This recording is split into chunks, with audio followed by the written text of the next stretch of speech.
Komið sæl, þá fer fram 85. fundur sveitarstjórnar Þingeyjarsveitar, haldinn í Þingey 5. daginn 27. ágúst. Fundinn sitja Knútur Emil Jónasson, Anna Martinsdóttir, Anna Bragadóttir, Dóra Rún Kristjánsdóttir. Hallgrímur Páll Leifsson fjarverandi, í staðinn situr fundinn Snæþór Haukur Sveinbjörnsson. Freydís Anna Ingvarsdóttir, Eyþór Kári Ingvarsson fjarverandi, í staðinn situr fundinn Bylgja Dögg Sigurbjörnsdóttir.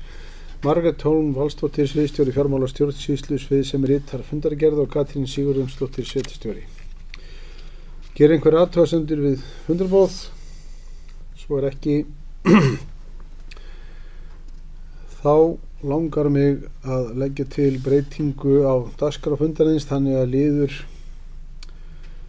Númer 31, Samtök sveitarfélaga á Norðurlandi eystra, fundargerðir 2022 til 2026 fundarboði felldur niður, enda sömu gögn undir afgreiðslu undir 29. lið með sama heiti. Þau ykkar sem geta samþykkt þessa breytingu vinsælaskeðmerki, það samþykkt samhljóða.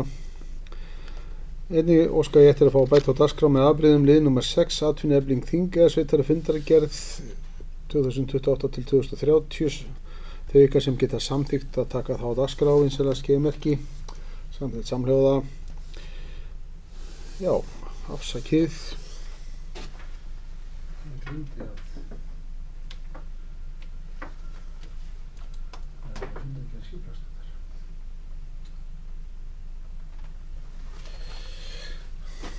Afsakið þetta. Fyrsti liður á dagskrá skipulagsnefnd. 52. fundargerð, en hún leggur til staðfestingar 52. fundur skipulagsnefndar frá 19. ágúst síðastliðnum. Fundargerðin í 16 liðum, en liður 9 þarfnast afgreiðslu sveitarstjórnar og sér liður á fundinum. ætla að renna aðeins yfir þessa fundargerð. Skipulagsnefnd fékk kynningu á hlutverki sínu frá skipulagsfulltrúa og móttók bréf frá samgöngur og skipulag frá Vegagerðinni, auk þess sem Vegagerðin tilkynnt okkur nokkrar fyrirhugaðar niðurfellingar af vegaskrá. Það bókaði skipulagsnefnd að ræða heimreiðar í sveitarfélaginu þar sem ekki lögheimilisskráning fyrir hendi og því áformar Vegagerðin að fella heimreiðar af vegaskrá. Skipulagsnefnd minnir landeigendur á að huga að andmælarétti eftir því sem við á. Við fengum einnig erindi frá Umhverfis- og Orkustofnun undir yfirskriftinni upplýsingar nýjar framkvæmdir og sjálfbær umsvif í vatnaáætlun. Það sem að brýnt fyrir skipulagsnefndum að koma á framfæri upplýsingum framkvæmdir sem að eru líklegar til að valda því að umhverfismarkmið vatnslotta náist ekki og sem þurfa meiri umsagnar við. Skipulagsnefnd bókaði þannig að skipulagsnefnd ekki kunnugt verkefni og að framkvæmdir innan sveitarfélagsins sem eru líklega til að hafa umtalsverð neikvæð áhrif á vatnslot. Í aðalskipulagi er þó gert ráð fyrir stækkun og að byggingu jarðvarmavirkjana og vísar sveitarfélagið á Landsvirkjun í þeim efnum. Við fengum einnig gögn frá samtökum orkusveitarfélaga, kynningarbækling, þann sama og sveitarstjórn fekk á síðasta fundi sínum, lagt fram til kynningar.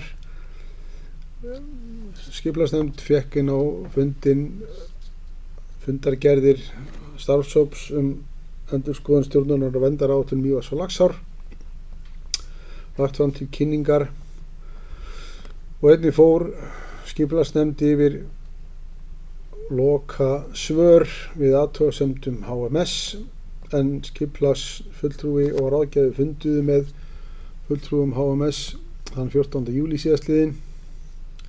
Í kjölfar bréfs sem barst okkur 14. júlí síðastliðinn þá fundaði skipulagsfulltrúa sem ráðgjafi með fulltrúum HMS og við fengum niðurstöðu þess fundar og skipulagsnefnd bókaði að skipulagsnefnd samþykki niðurstöðu fundar skipulagsfulltrúa með HMS og felur skipulagsfulltrúa að leggja svör í skipulagsgátt og loka útgáfu skipulagsgagna til staðfestingar á aðalskipulagi Þingeyjarsveitar 2024 til 2044 í samræmi við 30. aðra grein skipulagslaga númer 123 frá 2010. Við fengum einnig erindi frá Vegagerðinni varðar staðfestingu á veglínu varðandi Skjálfandafljót norðaustur við Kinn og skipulagsnefnd bókaði þannig: Skipulagsnefnd staðfestir að veglína A standi í samræmi við staðfest skipulag. Nefndin hefur farið yfir gögn og röksemdir Vegagerðarinnar og staðfestir að þingeyjarsveit telst sammála Vegagerðinni að leggja skuli veginn í samræmi við framlagða tillögu í skipulagi veglínu A þar sem ekki hægt að ná fram þeim jákvæðu áhrifum vegaframkvæmdarinnar í núverandi veglínu.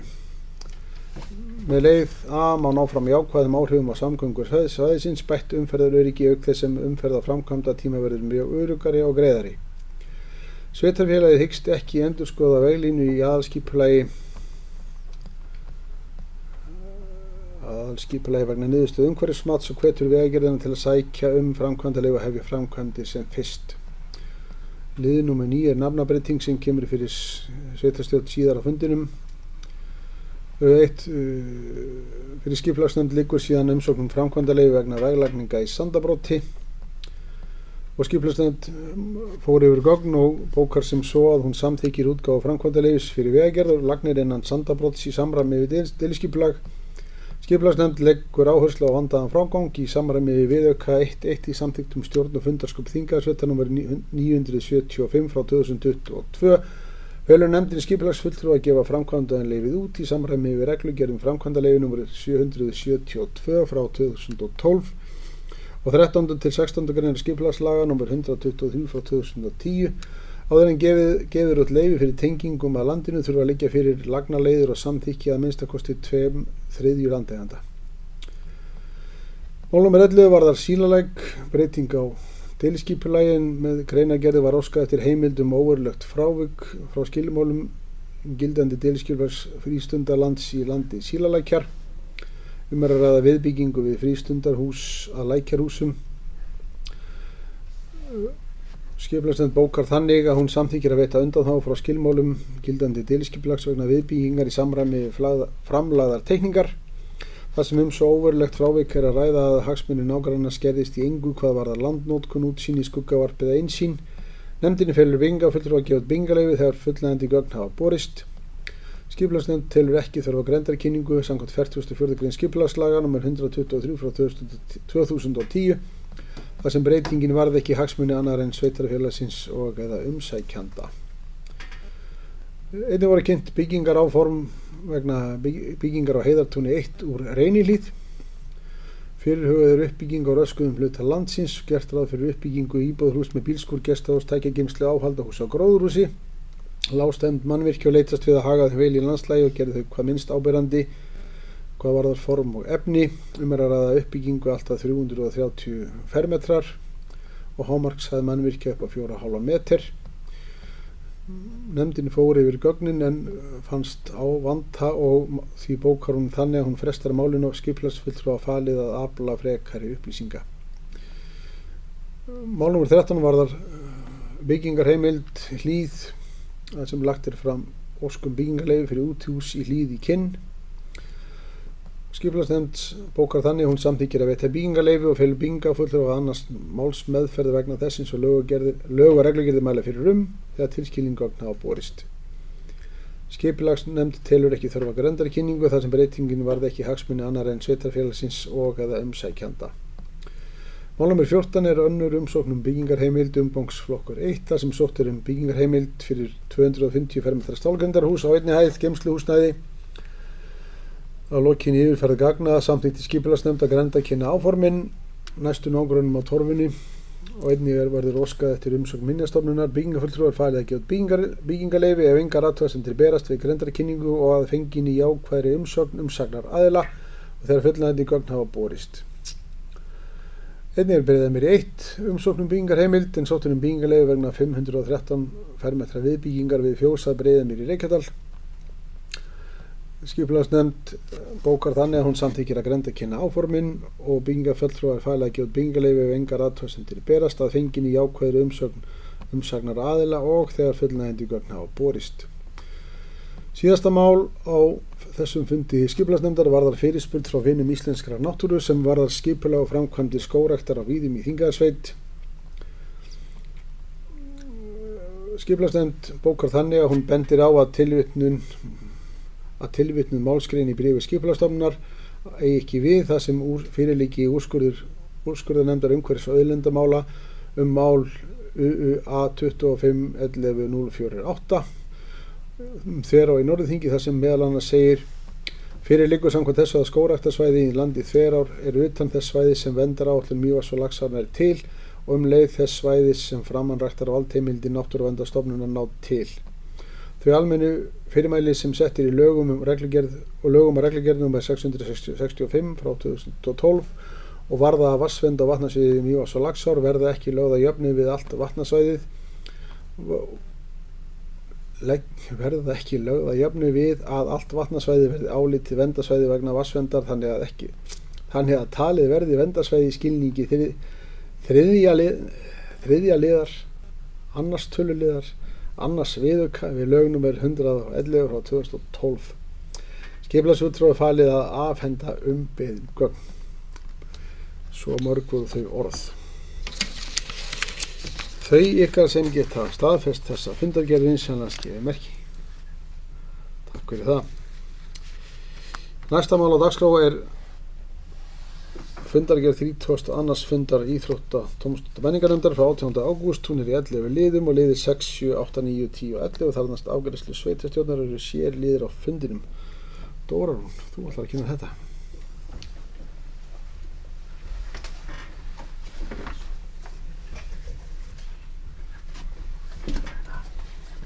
Takk oddviti, sveitastjórn fólk.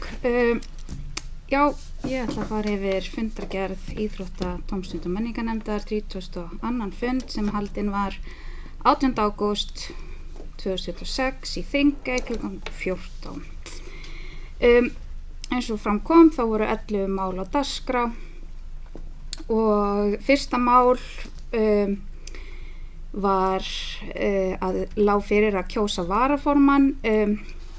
Það virðist sem bókun hafi dottið út frá fyrsta fundi þessara nefndar, þannig að þetta var aftur tekið og var bókun nefndarinnar svo að Sigurlína Tryggvadóttir var samþykkt sem varaformaður nefndarinnar.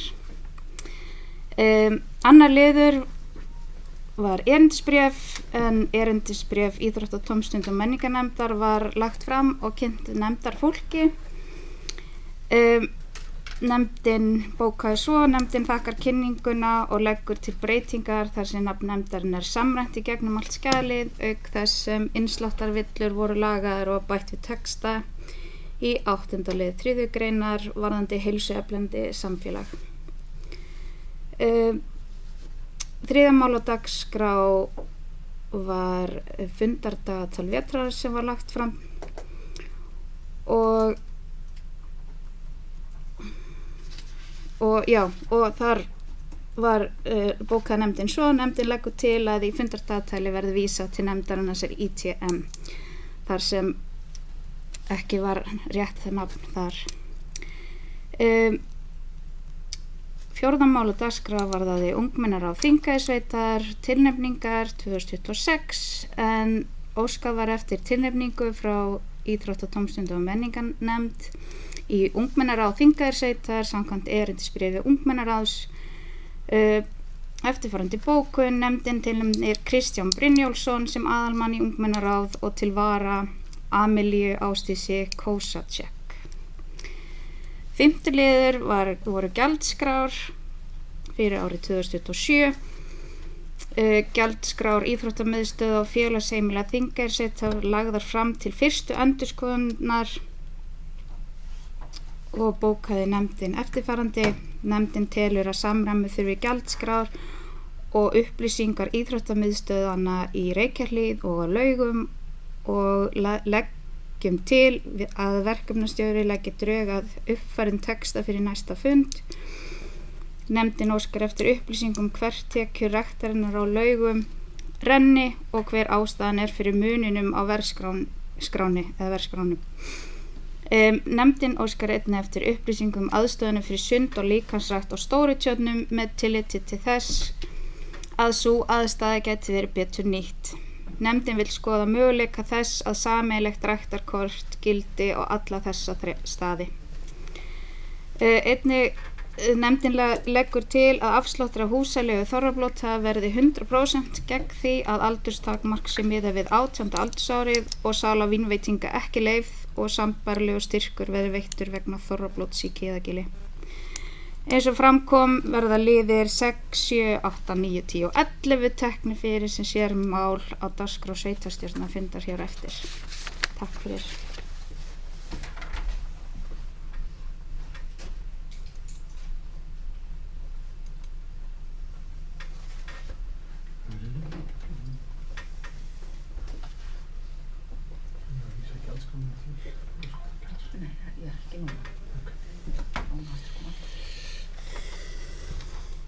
Takk fyrir þetta, Dóra. Vill einhver taka til máls undir þessum lið? Þau ykkar sem geta staðfest þessa fundargerð vinsamlegast og í ljósi þess að ég gleymdi að bjóða okkur að taka til máls undir liðnum skipulagsnefnd hérna áðan, þá geri ég það hér með.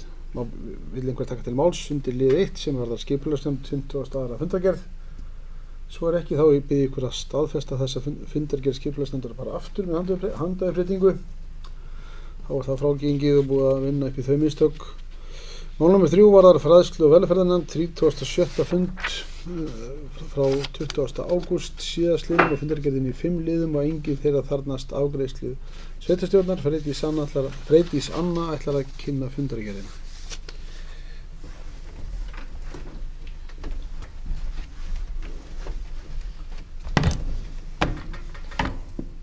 Já, fræðslu- og velferðarnefnd, þá var byrjað á kosningu varaformanns.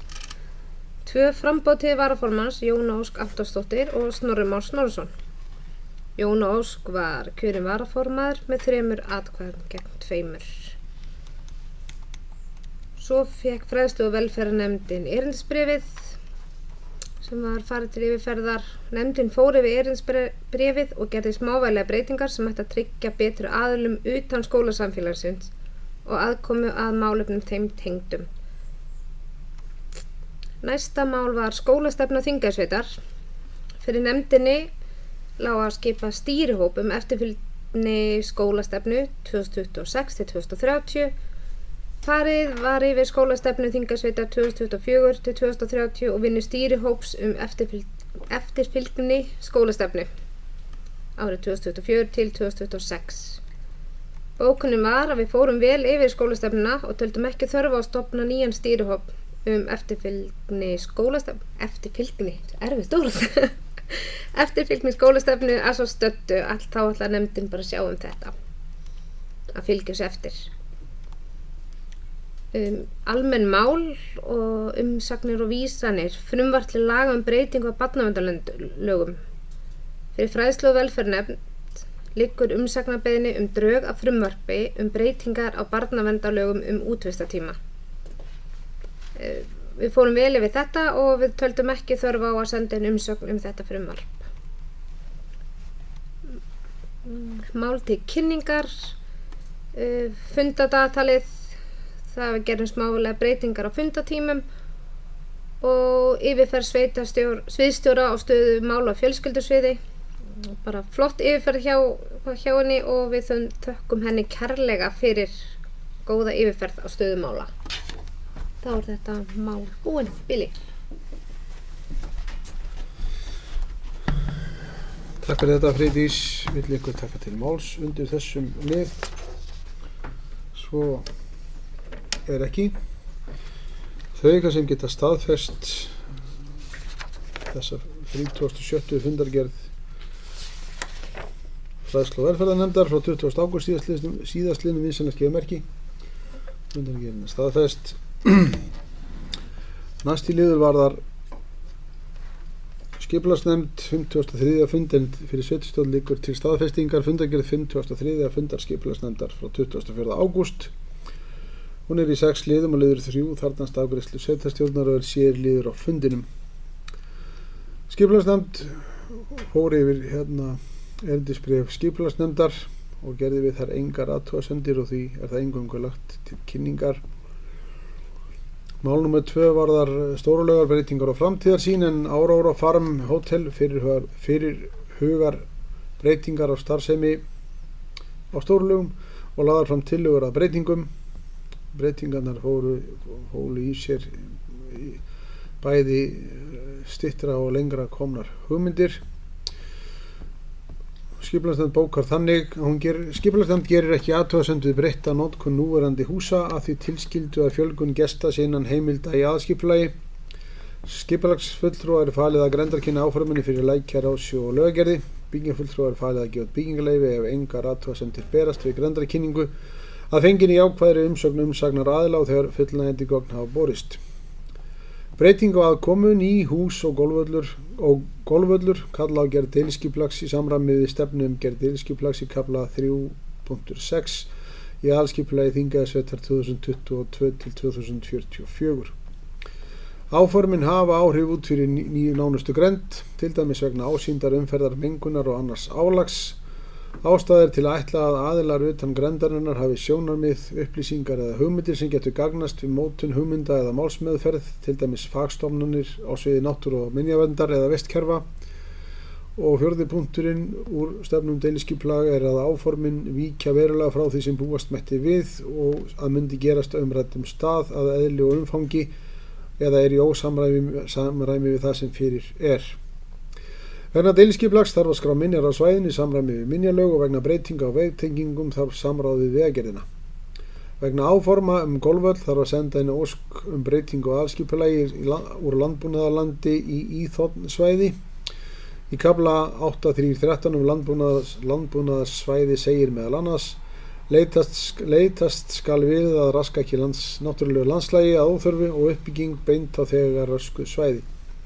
Við breytingun á aðalskipulagi þarf að leggja fram rök og álit ráðuneytar vegna lands sem leyst úr landbúnaðarnotum í samræmi við 5. grein jarðalaga nr. 81 frá 2004.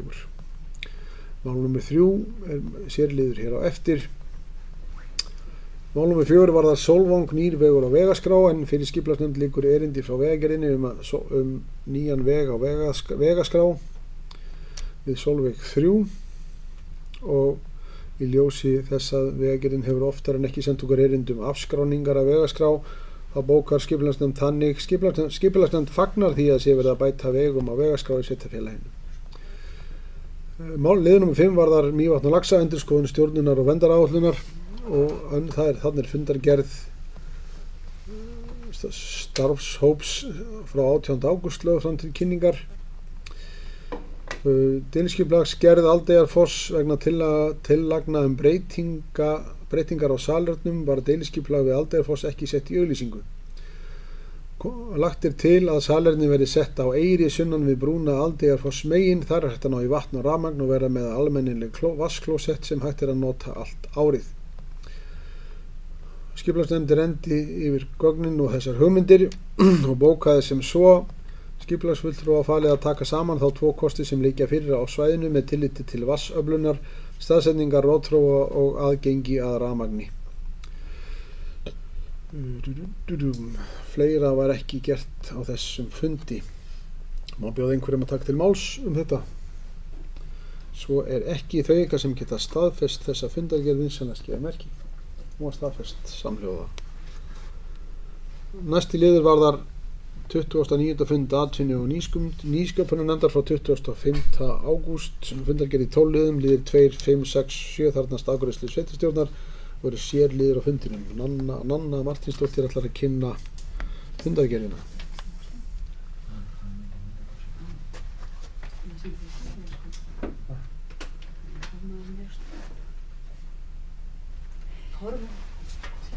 Já, fyrir ekki. Honum það frjálst.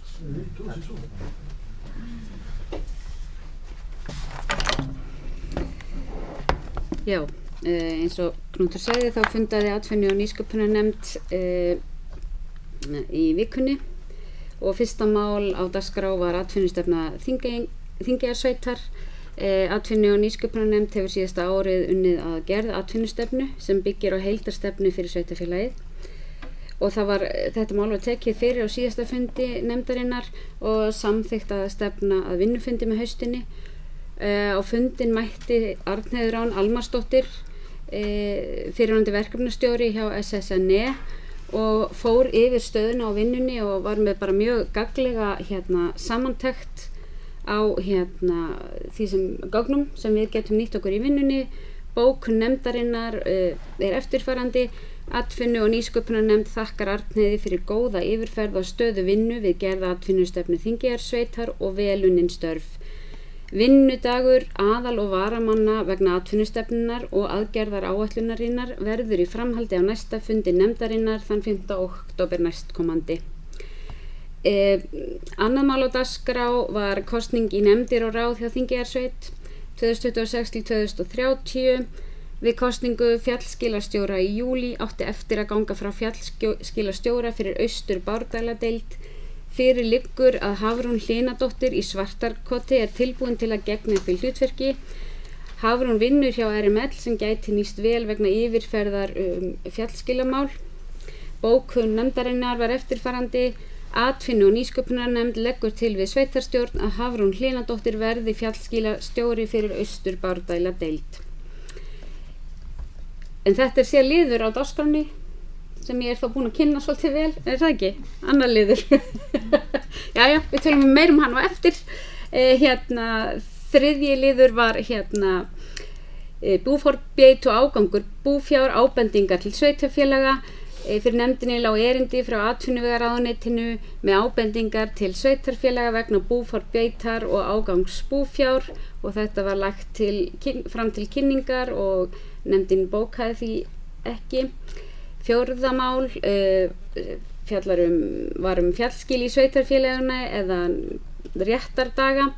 Fjallskilastjórar hafa tekið ákvörðun réttardaga í Þingeyjarsveit 2026 og ætla ég að lesa þá hér upp. Árrétt í Bárðardal 7. september klukkan 9, Baldursheimsrétt í Mývatnssveit 7. september klukkan 10, Fótarétt í Bárðardal 31. ágúst klukkan 9, Hlíðarétt í Mývatnssveit 7. september klukkan 10, Hraunsrétt í Aðaldal 7. september klukkan 10, Lokastaðarétt í Fnjóskadal 13. september klukkan 9, Mýrarétt í Bárðardal 29. ágúst klukkan 8, Víðikersrétt í Bárðardal 30. ágúst síðdegis þegar gangnamenn koma til byggða. Þetta var lagt fram til kynningar og liðir 5, 6 og 7 eru sérstakir liðir hér á dagskrá hér á eftir. Áttunda mál á dagskrá á fundi nefndarinnar var kynning á starfsemi SSNE.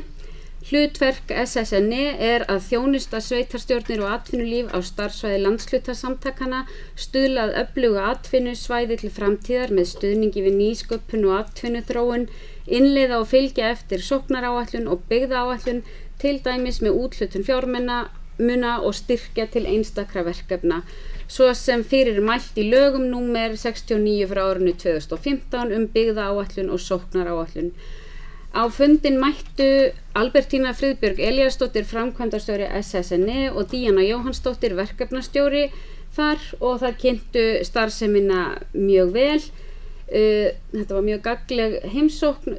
Nefndin bókaði eftirfarandi: Atvinnu- og nýsköpunarnefnd þakkar Albertínu og Díönu fyrir góða kynningu. Nefndin hvetur íbúa, frumkvöðla og fyrirtæki í Þingeyjarsveit til að nýta þjónustu og ráðgjafafundi SSNE, meðal annars til að koma sínum hugmyndum í atvinnu og nýsköpun í vinnslu. Uppbyggingarsjóður er samkeppnissjóður sem hefur það hlutverk að styrkja við verkefni sem falla að sóknaráætlun Norðurlands eystra í 3 flokkum: atvinnulífs, blómlegra byggða og stofn- og rekstrarstyrkir á sviði menningar. Og opnaðir fyrir umsóknir í uppbyggingarsjóð þann 16. september og lýkur umsóknarfresti þann 21. október næstkomandi. 9. liður á fundinum var Stóruvelli EHF. Fyrirtæki Stóruvellir EHF sem hefur verið starfrækt í Þingeyjarsveit síðastliðin 33 ár hefur verið auglýst til sölu. Fyrirtækið framleiðir hamsatólk til steikingar og útikerti. Fyrirtækið er með sterka markaðshlutdeild og er þekkt vörumerki. Er að ræða 2 til 3 heilsársstörf með mikla möguleika og sveigjanlegan vinnutíma. Nefndin bókaði á eftirfarandi hátt. Atvinnu- og nýsköpunarnefnd telur mikilvægt að rekstur Stóruvalla EHF haldist innan sveitarfélagsins og hvetur íbúa Þingeyjarsveitar sem hafa áhuga á að setja upp rekstur eða stækka sinn rekstur að skoða þetta tækifæri. Svo voru mál til kynningar. Það 10. mál á dagskrá nefndarinnar var kynningarefni frá samtökum sveitarfélaga á köldum svæðum og svo var kynningarefni frá samtökum orkusveitarfélaga og að lokum var 12. liður þekkingarnet Þingeyinga á hverju hönnunarþing. Tekið var fyrir erindi frá þekkingarneti Þingeyinga þar sem vakin athygli á hönnunarþingi Design Thing og því uppbyggingarstarfi sem hefur farið fram í gegnum hraðið og þekkingarnetið og eflingu nýsköpunar í Þingeyjarsýslum. Þessu erindi til atvinnu- og nýsköpunarnefndar fylgdi boðskort á hönnunarþing 2026 sem fer fram á stéttinni á Húsavík dagana 25. til 27. september og þema hátíðarinnar þetta árið orka. Viðburðurinn opinn öllum. Orkuþemar spannar allt frá endurnýjanlegum orkugjöfum, tæknilausnum og auðlindum yfir í þá mannlegu orku sem knýr samfélag, fyrirtæki og sköpun og samstarf áfram. Nefndin bókaði á eftirfarandi hátt. Atvinnu- og nýsköpunarnefnd hvetur íbúa sveitarfélagsins til að sækja hönnunarþingið og fundi lauk klukkan 12:40. Takk fyrir.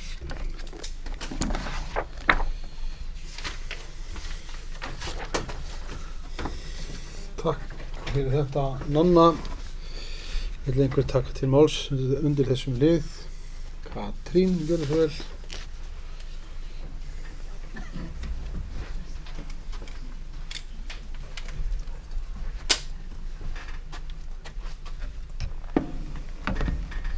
Oddviti, ágæta sveitarstjórn. Mér langar til að taka til máls undir 8. lið sem hlutverk SSNE, kynning á starfseminni. Mér finnst að við í Þingeyjarsveit eigum að nýta okkur starfsemi SSNE og þjónustu því að þarna eru ráðgjafar á sviði til dæmis atvinnuþróunar og nýsköpunar og menningamála og þeir veita meðal annars þá veita þeir ráðgjöf við rekstrar áætlanagerð, gefa upplýsingar mögulega styrki sem í boði og aðstoða við stofnun á fyrirtæki og gefa ráðgjöf við markaðssetningu. Og þetta var mjög góð bókun hjá atvinnu- og nýsköpunarnefndinni þar sem hún var að hvetja íbúa og frumkvöðla til þess að nýta þessa þjónustu og einnig að vekja athygli á uppbyggingarsjóðnum því að þarna eru heilmiklir peningar. Ég held að sé úthlutað 70 milljónum úr uppbyggingarsjóði á ári. Það hins vegar kemur í ljós, það hlutfall af sóknaráætlunarpeningum Norrlands eystra og þetta eru verulega fjárhæðir sem að verkefni geta fengið til þess að koma sér í gang, til dæmis að reikna út bara rekstrarhæfi hugmyndar sem að fólk hefur. Þannig að ég vil eindregið hvetja fólk til þess að nýta sér bæði þjónustuna sem og að undirbúa nú vel umsóknir af svæðinu okkar í uppbyggingarsjóð. Síðan langar mig að líka að hnykkja aðeins á 12. liðnum sem hönnunarþingið á stéttinni á Húsavík sem ver haldið núna 25. til 27. september. Af því að þemað orka og mér finnst þemað bara miða alveg einstaklega vel að Þingeyjarsveit og ég vil hvetja fólk að þetta opinn viðburður. Ég hef sótt þessi hönnunarþing og þetta virkilega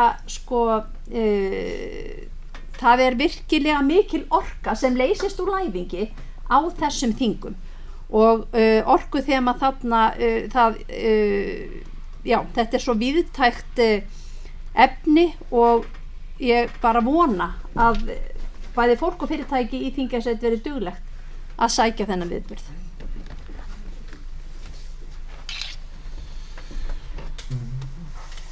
Takk fyrir þetta, Katrín. Vill einhver annar taka til máls undir þessum lið? Svo ekki þá með leyfi varaoddvita. Ég ætla að gera eina aðfinnslu við fundargerð nefndarinnar. Við vorum búin að skipa Daða Lange Friðriksson umhverfisfulltrúa fjallskilastjóra í Bárðardal. En svo eftir samtal og undirbúningsvinnu þeirra Daða Lange og Snæþórs Hauks formanns nefndarinnar varðandi undirbúninga endurskoðun fjallskila samþykktar, þá verður það úr að Hafrún Linadóttir tekur þetta hlutverk og ekki meir það. Vil einhver annar taka til máls undir þessum lið?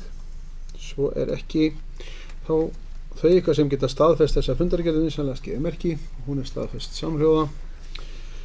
Næst liggur fyrir fundinum fundargerð 67. fundarstjórnar atvinnueflingar Þingeyjarsveitar frá 27. ágúst sem var fyrir í dag. Þar kemur það sem þar fór fram. Þar var samþykkt í stjórnin tilnefningu í stjórn Tjarna HF.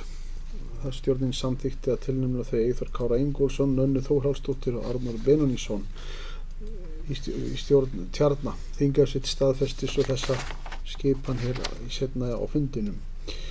Vill einhver taka til máls þessa fundargerð? Svo ekki, þau eitthvað sem geta staðfest þessa fundargerðin sem skeiða merki. Hún staðfest samhljóða. Mál númer 8 varðar SSNE óskum tilnefningu, fyrirgefðu. 7, já, afsakið.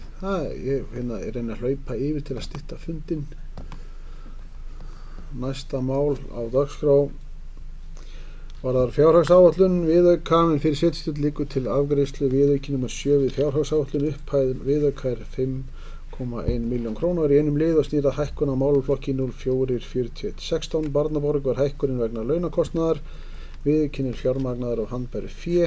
Vil einhver taka til máls undir þessum lið? Nanna. Ágæti oddviti sveitarstjórnar fólk, afsakið að ég glemdi að ávarpa ykkur áðan.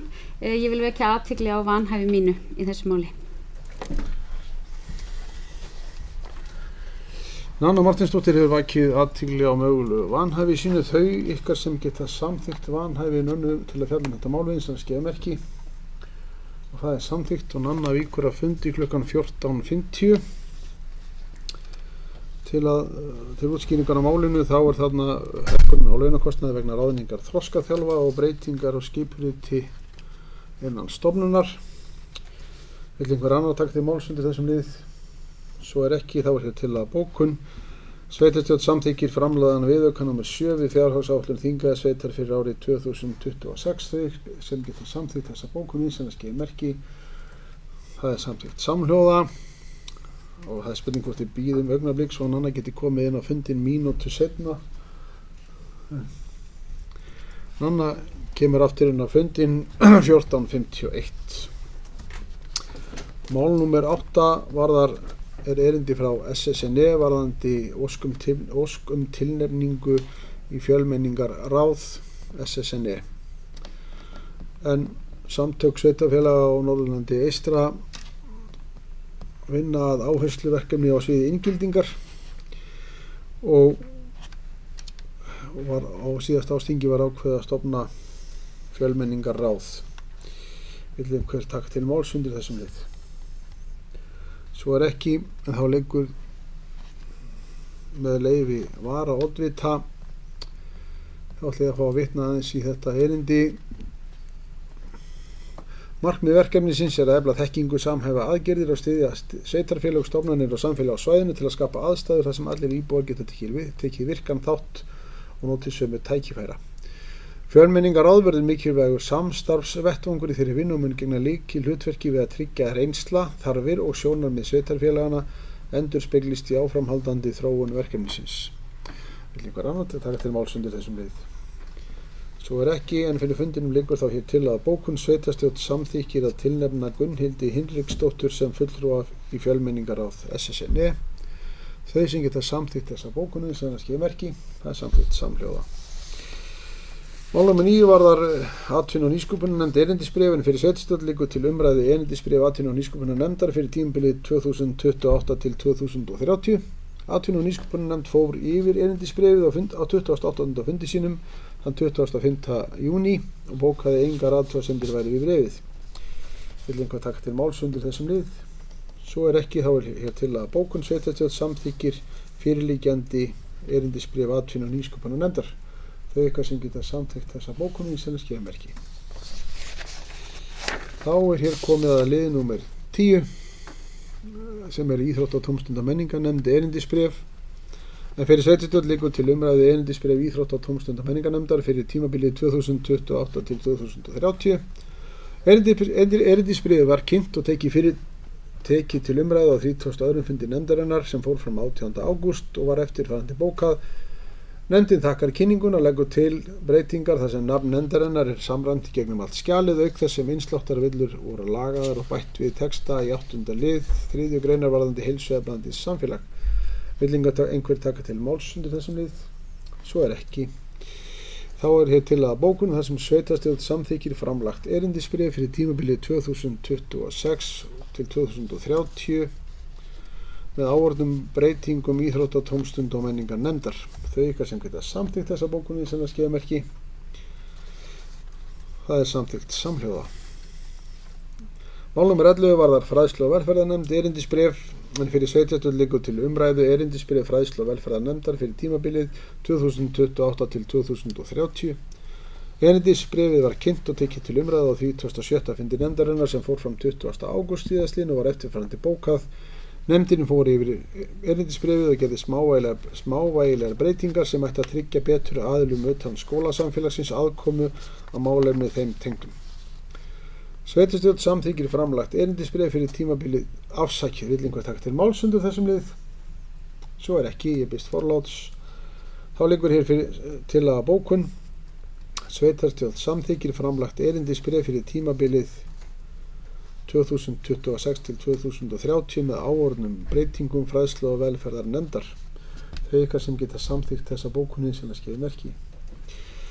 Það samþykkt samhljóða.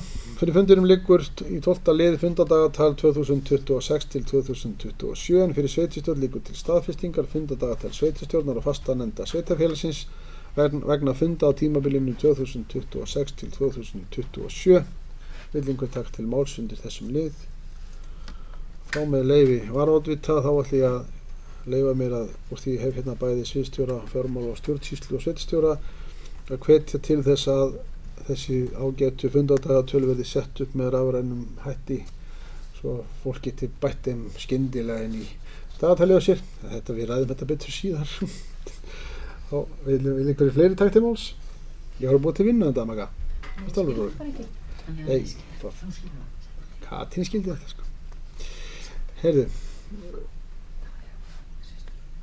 þá hérna er komin til að bókun sveitarstjórn samþykkir framlagt fundadagatal fyrir tímabilið 2026 til 2027 og fyrir sviðsstjóra fjármála og stjórnsýslu sviðs að birta þá heimasíðu sveitarfélagsins. Þau ykkar sem geta samþykkt þessa bókun í sinna skeiðmerki. Það samþykkt samhljóða. Lið nr. 13 er þingeyjarsveit kosningi nefndir ráð og stjórnir 2026 til 2030. Fyrir sveitarstjórn liggur að skipa í stjórn menningarmiðstöðvar Þingeyjarsveitar, en samkvæmt samþykktum menningarmiðstöðvar Þingeyinga þurfa stjórnarmenn að koma úr röðum kjörinna fulltrúa. Einnig liggur fyrir sveitarstjórn að staðfesta tillögu atvinnueflinga Þingeyjarsveitar í stjórn Tjarna ehf.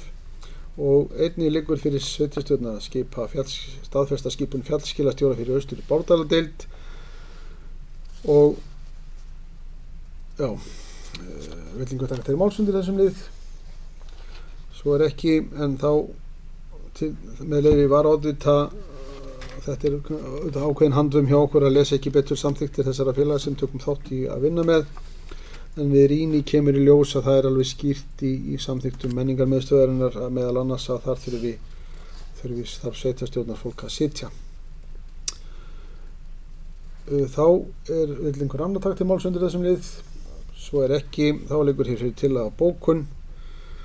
Lögð fram eftirfarandi tillaga skipan í nefndir ráð og stjórnir á kjörtímabilinu 2026 til 2030. Tilnefning í stjórn menningarmiðstöðvar Þingeyinga. Aðalmaður í stað Önnu Dagbjartar Andrésdóttur komi Freydís Anna Ingvarsdóttir og varamaður í stað Arnþrúðar Dagsdóttur komi Nanna Marteinsdóttir. Þau ykkar sem geta samþykkt þennan hluta bókunar við sem það skefur merki. Og síðan kemur hér seinni hlutin sem annar hlutin sem tilnefning í stjórn Tjarna HF, en þar tilnefnir atvinnuefling Þingeyjarsveitar Eyþór Kára Ingólfsson, Nönnu Þórhallsdóttir og Arnór Birnisson. Þau ykkar sem geta samþykkt þennan hluta bókunar við sem það skefur merki. Það samþykkt samhljóða. Og þá það þriðji hlutin. Fjallskilastjóri í Austur Bárdala deild í stað Daða Lange Friðrikssonar komi Hafrún Hlynadóttir. Þau ykkar sem geta staðfest þennan hluta bókunar vinsamlega skíðamerki. Þá hefur þetta verið staðfest samhljóða. Samþykkt samhljóða.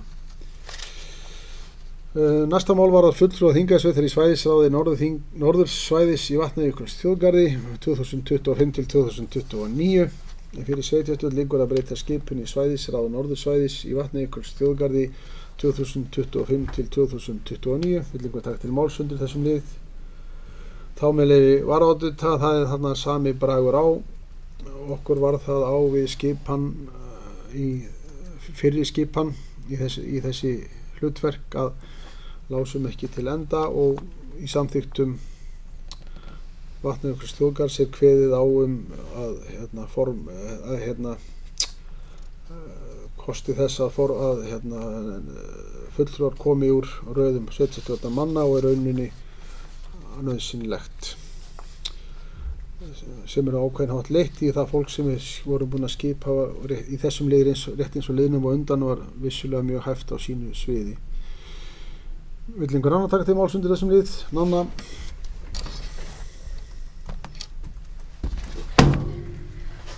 Takk, oddviti sveitarstjórnar fólk. Ég vil bara einmitt taka undir það með Knúti að þó það sé vissulega gott að finna að maður sé mikilvægur sem sveitarstjórnar maður, þá fleira hæft fólk í sveitarfélaginu og ekki endilega jákvætt alltaf að það séu bara sveitarstjórnar menn sem sitji í þessum mörgu hlutverkum sem að sveitarfélagi þarf að huga að.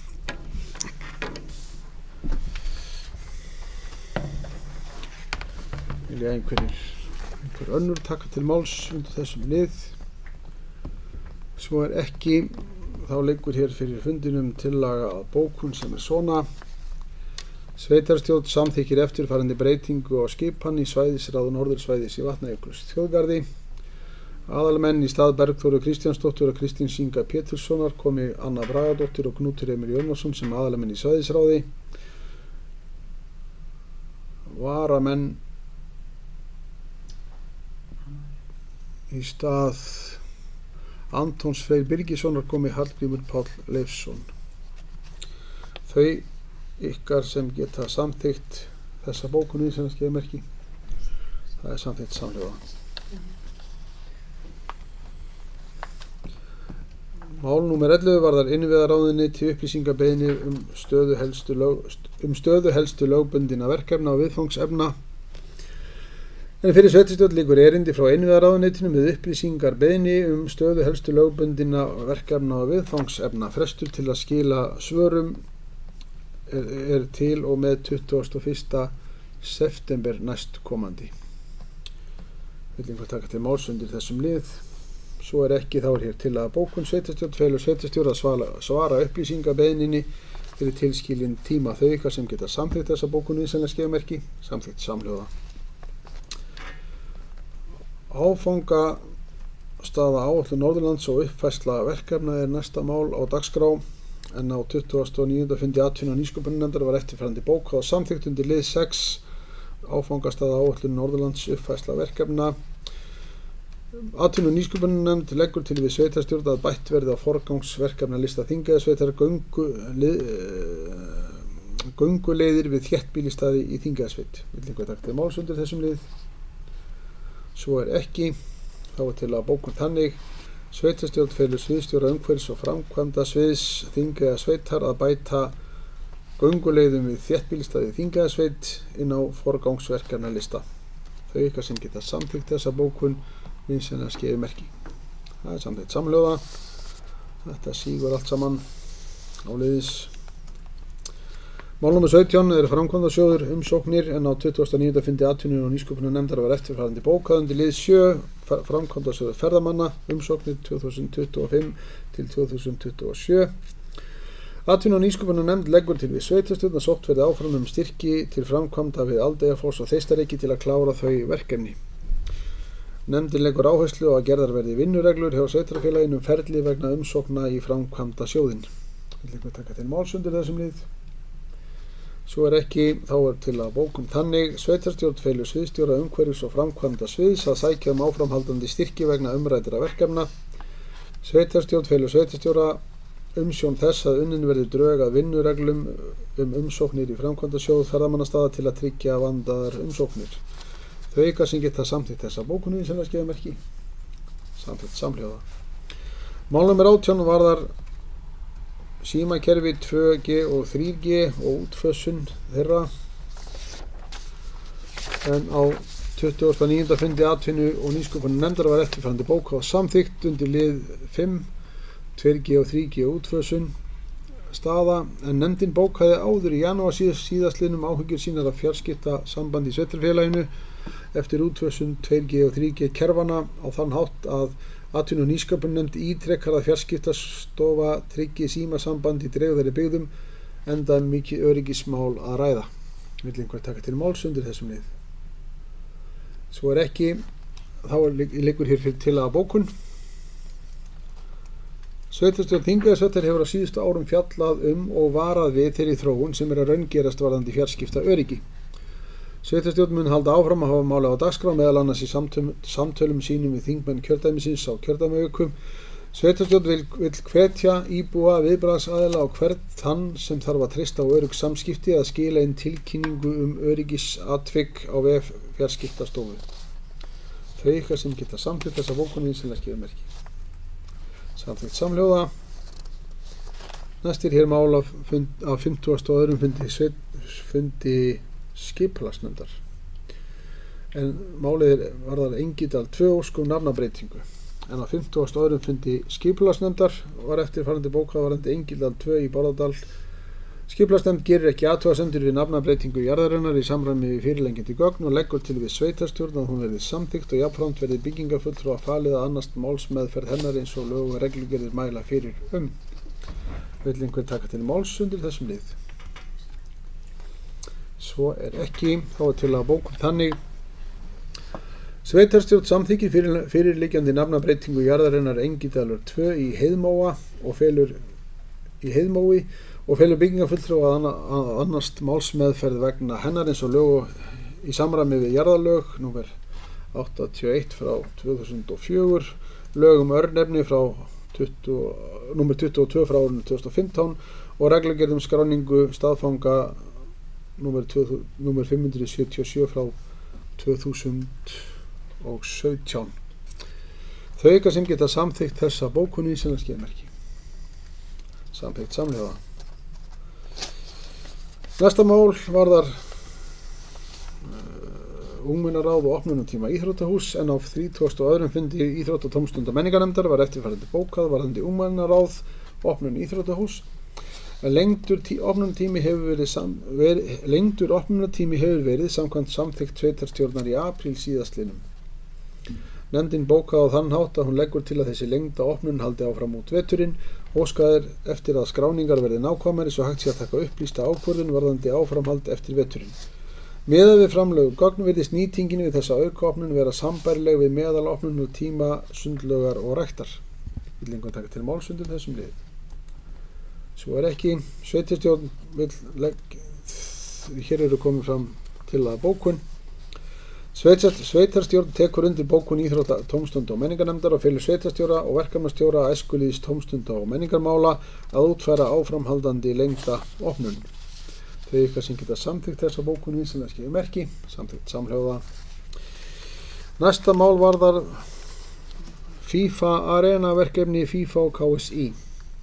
Á 32. fundi íþrótta- og tómstunda og menningarnefndar var eftirfarandi bókað varðandi FIFA Arena verkefni FIFA og KSÍ en alþjóða knattspyrnusambandið er með verkefni í gangi til uppbyggingar míní knattspyrnuvalla.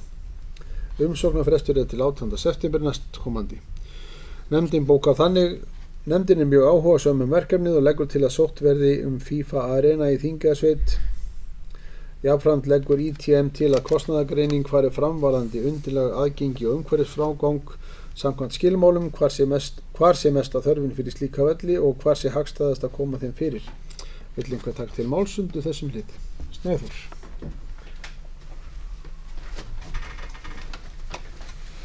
Oddviti, sveitarstjórnar fólk. Við eigum að taka þátt í þessu verkefni. FIFA og KSÍ borga allt efni, uppsetningu vallarins og flutning. Sveitarfélagið þarf að velja staðsetningu, myndirlag og umhverfisfrágang. Ég vil að við sækjum 3 velli og setjum það upp hjá öllum grunnskólum sveitarfélagsins. Það er völlur upp í Reykjahlíð en hann er í vondu ásigkomu lagi. Þetta er algjört dauðafæri á að bæta íþróttaaðstöðu barna í sveitarfélaginu. Með þessu geta þau farið út í fótbolta nánast allt árið kring. Þetta passar mjög vel við verkefnið heilsueflandi samfélag, gerir skólann okkar meira aðlaðandi og býður upp á tækifæri að hafa æfingar á völlunum. Takk fyrir þetta, Snæþór. Vill eitthvað annað ykkar taka til máls? Svo er ekki. Nú fyrir ekki, Nanna, ásækið. Takk oddviti, sveitarstjórnar fólk. Ég veit að það hefur lengi verið ákall frá grunnskólanemendum að fá sparkvelli við skólana og þetta er í samræmi við heilsueflandi samfélag og skólastefnu Þingeyjarsveitar að bæta útisvæði skólana. Þau leiktæki sem voru keypt síðastliðinn vetur og er verið að vinna að því að setja niður voru klifurgrindur og rólur og þetta væri því kærkomin viðbót og einboðið að sveitarfélagið sæki styrk. Takk fyrir þetta, Nanna. Vill eitthvað annað ykkar taka til máls? Svo er ekki. Þá er komið hér til að bókun.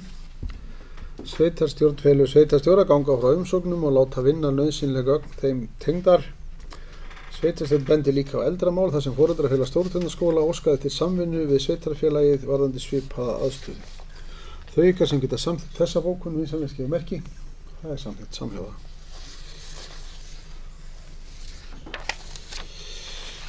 Næsta mál varðar hreyfidag eldri borgara umsóknum styrk en á 32. fundið íþrótta- og tómstunda menningarnefndar var eftirfarandi bókað varðandi dagskrárlið 9 hreyfidag eldri borgara umsóknum styrk en hreyfidagur eldri borgara verður á Laugum 12. september og hann er skipulagður af félagi eldri borgara á Húsavík og héraðssambandi Þingeyinga. Nefndin bókaði þannig að nefndin er ánægð með framtak félagsins en telur sig skorta fjárheimildir til að styrkja verkefnið. Nefndin telur þó að verkefnið falli undir starfsreglur varðandi heilsueflandi samfélag. Nefndin gerir tillögu til sveitarstjórnar samstarfsverkefni. Vil einhver taka til máls undir þessum lið? Dóra, Rún, Svel.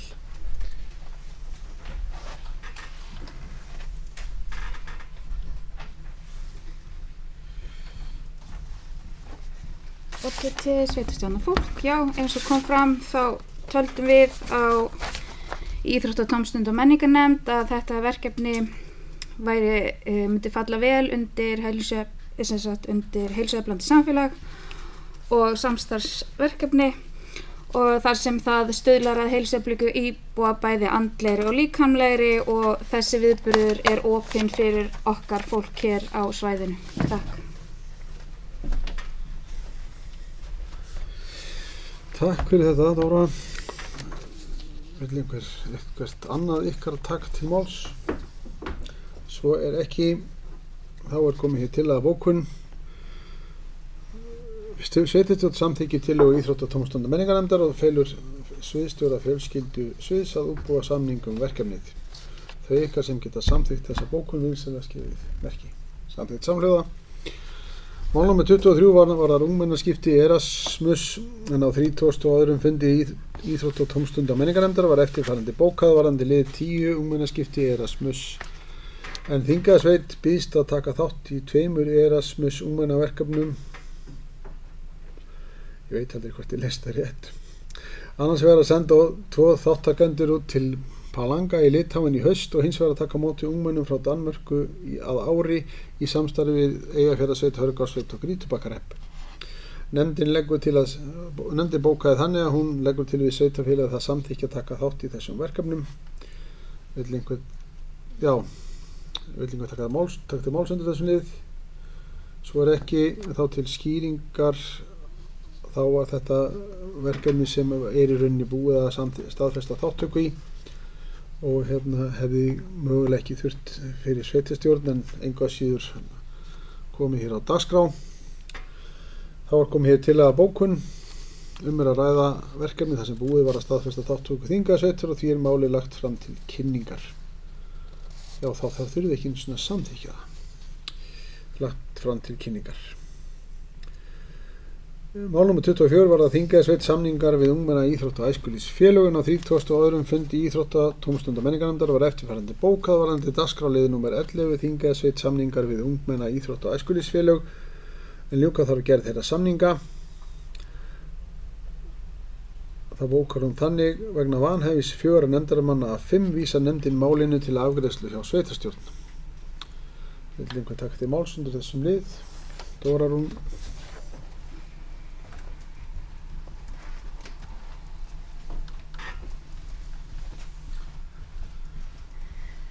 Já, oddviti, sveitarstjórnarfólk, ég vil vekja athygli á mögulegu vanhæfi þar sem að ég varaformaður Bjarma. Takk fyrir það. Þau ykkar sem geta samþykkt vanhæfi Dóru Rúnar Kristjánsdóttur sem er geðmerki. Það samþykkt og Dóra Rún víkur að fundi 15.14. Vill einhver taka til máls undir þessum lið? Svo ekki þá komið hér ágætis til að bókun. Sveitarstjórn þakkar þá vinnu sem unnin hefur verið við að taka saman og greina styrkjamál sveitarfélagsins gagnvart ungmennafélögum, íþróttafélögum og æskulýðsfélögum. Ljóst að málið umfangsmikið og að baki tillögum liggja ítarlegir útreikningar og greiningar. Sveitarstjórn telur mikilvægt að gefa sér frekari tíma til að fara yfir fyrirliggjandi gögn og afla sér fullnægjandi yfirsýnar þannig að unnt sé að taka upplýsta ákvörðun úthlutun styrkja á sanngjarnan og málefnanlegan hátt. Málin því frestað til næsta fundar. Þau ykkar sem geta samþykkt þessa bókun vinsamlegast geðmerki. Það samþykkt samhljóða og vinsamlegast kallið Dóru þá aftur á fund og hún kemur inn á fundin 15.15. Næsta mál nr. 25 var almenningssamgöngur en á 32. fundi íþrótta- tómstunda menningarnefndar var eftirfarandi bókað og samþykkt undir lið 8 almenningssamgöngur samningur styrk verkefna en verkefnastjóri auglýsti fyrir sumar eftir tilboðum í fyrirhugaðan mánaðarlegan akstur í félagsmiðstöðva starf. Nefndin bókaði þannig að hún leggur til að gengið verði að tilboði fjallasýna Rúnars Óskarssonar EHF. Vill einhver taka til máls undir þessum lið? Svo ekki þá með leyfi varaoddvita.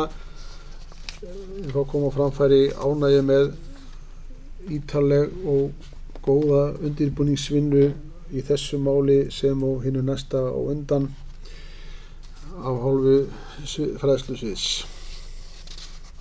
Fjölskyldusviðs fyrir ekki. Þá kom hér til að bókun sveitarstjórn samþykkir tillögu nefndarinnar og felur sviðsstjóra fjölskyldusviðs að ganga frá samningum við fjallasýn Rúnars Óskarssonar á grundvelli tilboðs. Þau ykkar sem geta samþykkt þetta vinsamlegast geðmerki. Það samþykkt samhljóða. Þá hér komið mál nr. 29 sem varðar Reykjalíð sölu á hluta jarðarbeiðni umsögn á grundvelli 10. greinar jarðarlaga nr. 81 frá árinu 2004. Á 53. fundi skipulagsnefndar var eftirfarandi bókað og samþykkt undir lið 3 Reykjalíð sala hluta jarðarbeiðni umsögn á grundvelli 10. greinar jarðarlaga en atvinnuráðuneyti hefur óskað eftir umsögn varðar kaup núverandi eiganda Reykjalíðar jarðar á 50% hlut í jörðinni Reykjalíð 3 og samt óskiptir í sameign Reykjalíðar jarðarinnar, það 8,3334% hlutdeild í landeigendum Reykjalíðar EHF, kennitala 5504023860 sem samsvarar sömu hlutdeild í óskiptu landi Reykjalíðar. Nefndin bókar þannig að hún gerir ekki athugasemdir við fyrirhugaða ráðstöfun fasteignarinnar. Eins og kemur fram í greinargerð kaupanda eru engin áform að breytta landnýtingu. Það er mat skipulagsnefndar að fyrirhuguð ráðstöfun fasteignar og áformuð nýting hennar samrýmist skipulagsáætlunum Þingeyjarsveitar og landsskipulagsstefnu. Enn fremur er mat skipulagsnefndar að nýting fasteignar sé í samræmi við stærð, staðsetningu og ræktunarskilyrði hennar sem og gæði og fasteignaréttindi sem fylgja henni. Skipulagsnefnd telur að ráðstöfunin hafi engin áhrif á landbúnað og búseta á viðkomandi svæði. Garðar Finnsson, nefndarmaður í skipulagsnefnd, vék að fundi undir þessum lið. Vill einhver taka til máls undir þessum lið? Svo er ekki. Þá er komið hér til að bókun. Sveitarstjórn tekur undir bókun skipulagsnefndar að fyrirhuguð ráðstöfun og áform nýtingu hennar sé í samræmi við skipulagsáætlanir Þingeyjarsveitar og landsskipulagsstefnu, að nýting fasteignarinnar sé í samræmi við stærð, staðsetningu og ræktunarskilyrði hennar sem og gæði og fasteignaréttindi sem fylgja henni og hafi ekki áhrif á landbúnað og búseta á viðkomandi svæði. Sveitarstjórn felur sveitarstjóra að koma umsögn sveitarstjórnar á framfæri við atvinnuvegaráðuneytið. Þau ykkar sem geta samþykkt þessa bókunin sem það skeiðmerki, það er samþykkt samhljóða. Næsta mál varðar Kostur EHF í Þverár í Laxárdal en umsagnarbeiðni gistileyfis.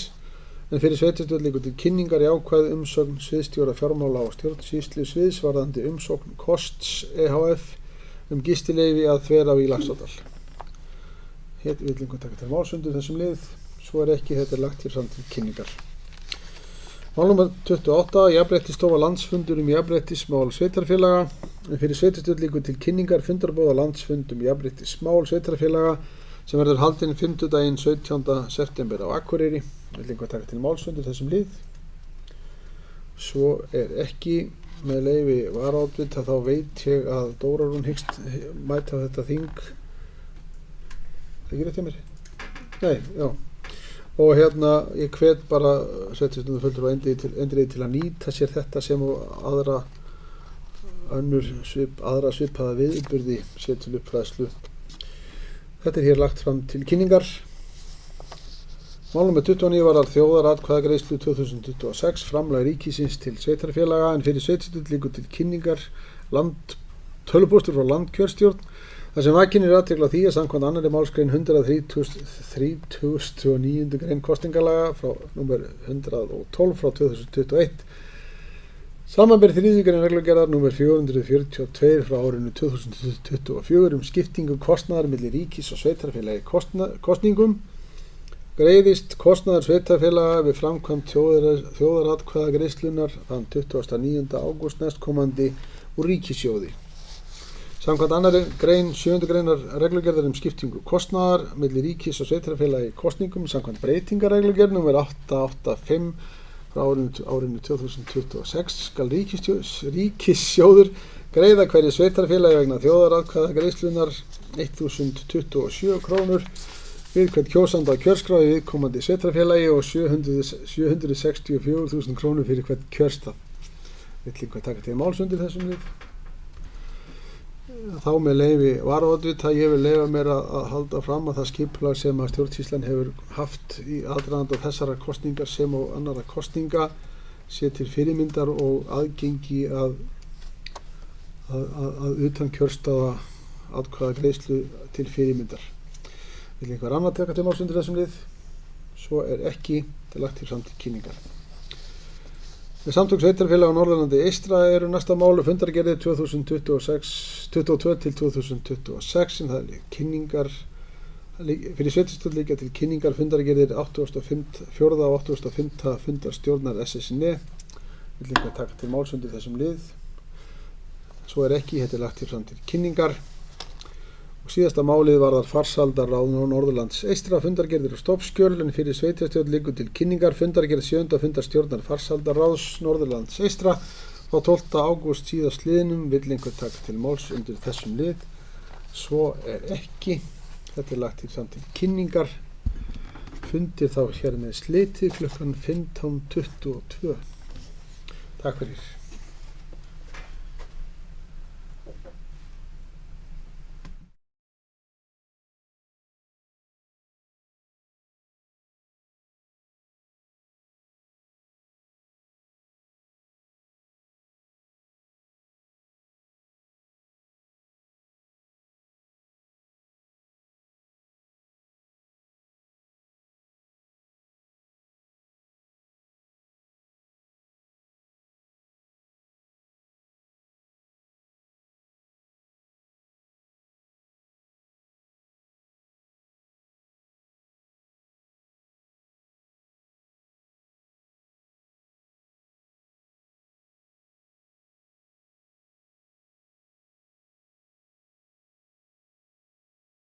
Thank you.